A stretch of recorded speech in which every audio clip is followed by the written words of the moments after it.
Welcome back to High Stakes. Today, we will be discussing the following NFL matches that is happening on Sunday, September 10th, 2023. We will be providing our team, total and prop picks for the day.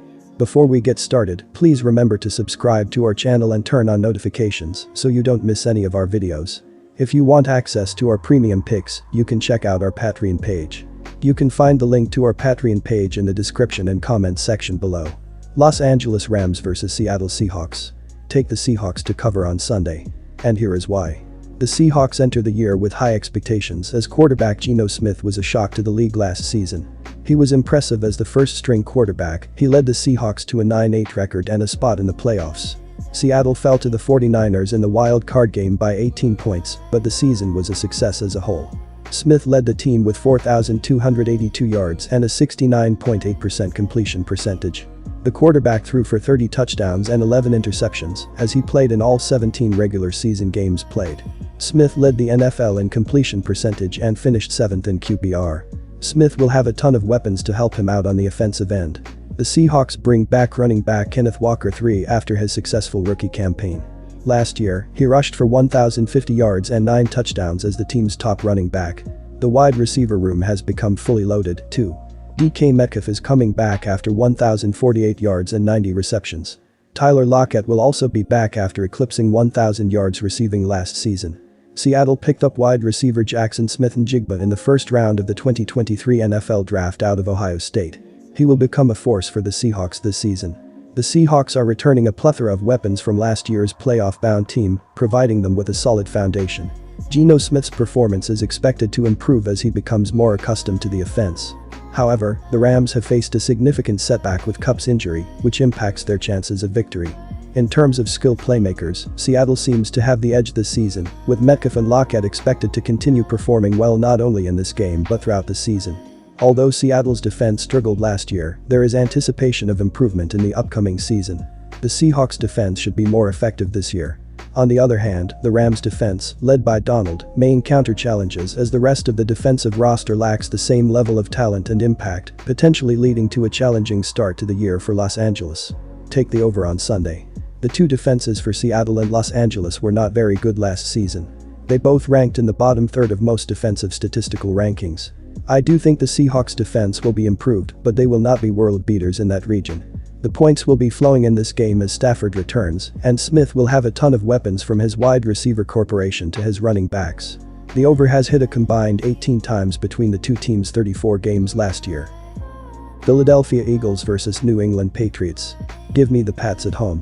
Speaking of strength of schedule, the same above referenced article says the Patriots have the hardest schedule in the whole NFL. I mean, just look at the division itself. Tom Brady used to roll through the AFC East, but that certainly won't be the case during Mac Jones' tenure in a Patriots uniform. The sportsbooks aren't too high on New England as they see them winning just 7.5 games, plus 116, and you get a plus money payout to the over.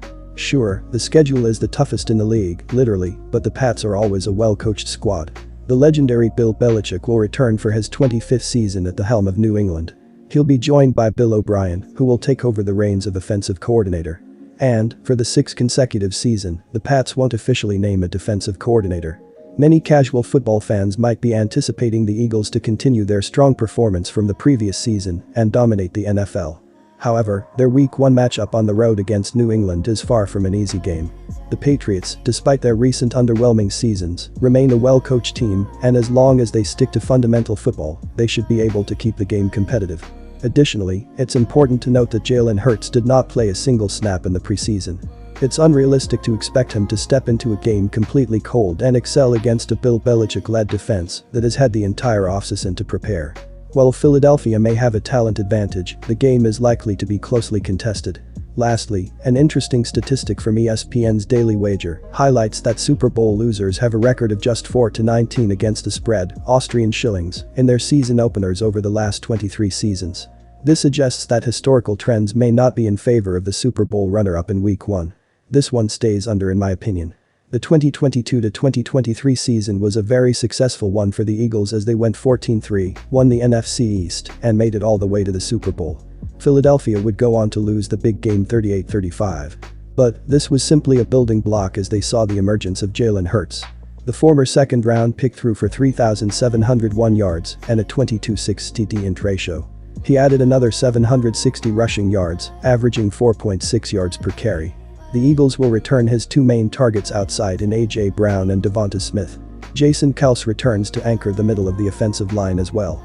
Despite much of the personnel remaining in the city of brotherly love, both coordinators exited from Nick Sirianni's staff. Jonathan Gannon, defensive coordinator, took over as the Cardinals' head coach, while Shane Steichen took the opening in Indianapolis. The duo is being replaced by Sean Desai and Brian Johnson in their respective roles. We should see a lower scoring game in Week 1 in Foxborough, and I'm playing the under. Honestly, I think the odds makers nailed this number at 45.0 points. In addition to my general fate of the Eagles' offense here, I also have to mention that Philly is rolling with a new offensive coordinator in Brian Johnson. So, I ask again, Jalen Hurts is supposed to come in and tear up the league while working with a brand new coordinator and not playing one snap in the preseason? I don't think so. Points are going to be at a premium, and we should see this New England defense rise up. On the flip side, the Eagles still boast one of the fiercest front sevens in the game. The two big fellas Jordan Davis and Jalen Carter could cause chaos alongside veteran Fletcher Cox. This is setting up to be a fun battle up front between Philadelphia's defense and the running back stable of Ramondre Stevenson and Ezekiel Elliott. Miami Dolphins vs Los Angeles Chargers. Go with the Los Angeles Chargers to cover the spread in their own building. The Los Angeles Chargers have a lot of skill weapons for Justin Herbert to depend upon, but none are going to be more important than running back Austin Eckler. He has been a force at finding the end zone as he finished 2022 with 204 carries for 915 yards, 4.5 yards per attempt, with 13 rushing touchdowns, as well as 107 receptions on 127 targets for 722 yards, 6.7 yards per catch, with 5 receiving touchdowns. Eckler tried to get a contract extension as he is a free agent after the 2023 season, but another dominant season should show general managers he is worth paying, as he should be used more with offensive coordinator Kellen Moore helping out offensively. The defense for the Los Angeles Chargers needs to step up a bit more this year, as they finished the 2022 season 22nd in the league, with 22.6 points allowed on 346.1 total yards per game. Their weakness was the fact they allowed the 28th most with 145.8 rushing yards per game a year ago. This defense is returning a lot of their players from a year ago and should be able to step up with the talent they have with Joey Bosa, Khalil Mack, J.C. Jackson and Derwin James Jr. to name a few. The crucial difference in this matchup is likely to be the performance of the defenses, and my belief is that the Chargers will be more successful in getting stops compared to the Dolphins. Tua Tagovailoa has struggled in his 2 career games against the Chargers, completing just 47.2% of his passes for 314 yards, with 3 touchdowns and 0 interceptions. In contrast, Justin Herbert, in his 2 games against the Dolphins, has a higher completion percentage at 71.1%, with 554 yards and a 3-1 touchdown to interception ratio. Considering the injury to Jalen Ramsey, the Dolphins' defense is somewhat vulnerable in defending the pass against a high-powered defense, and I have reservations about their ability to do so effectively. Conversely, Los Angeles should have the means to limit the Dolphins' running game, as Miami doesn't possess a top-tier rushing attack. Take under 51 points as the better play here. The Miami Dolphins have been able to create a two-headed monster at the wide receiver position, and wide receiver Tyreek Hill should continue to excel in his second season in this offense. He dominated last season as he finished with a career-high 119 catches on 170 targets for 1,710 yards, 14.4 yards per reception, with 7 touchdowns, as well as having 7 rushing attempts for 32 yards, 4.6 yards per rush, with a rushing touchdown. His dominance can really open the playbook up and make Tua Tagovailoa a better quarterback as a result. The Miami Dolphins struggled on defense last season as they finished 24th with 23.5 points allowed per game on 337.8 total yards. Their biggest issue was defending the passing attack as they finished 27th with 234.8 passing yards allowed per game. Miami added some secondary help as they traded for Jalen Ramsey, drafted Cam Smith in the 2nd round, and signed Eli Apple to bolster their quarterbacks. However, Ramsey is out with a knee injury, and that will be a massive blow here. Their secondary needs to step up as they face a lot of dominant quarterbacks throughout the season. I understand the hype surrounding 2 offensive teams, but remember Justin Herbert did not play in the preseason, while Tua Tagovailoa only threw 13 times. These teams are going to do enough defensively to limit touchdowns. Cameron Dicker is 21 of 22 on field goal attempts in his career, while Jason Sanders has an 82.9 field goal percentage, so they should do well in terms of adding threes to their score.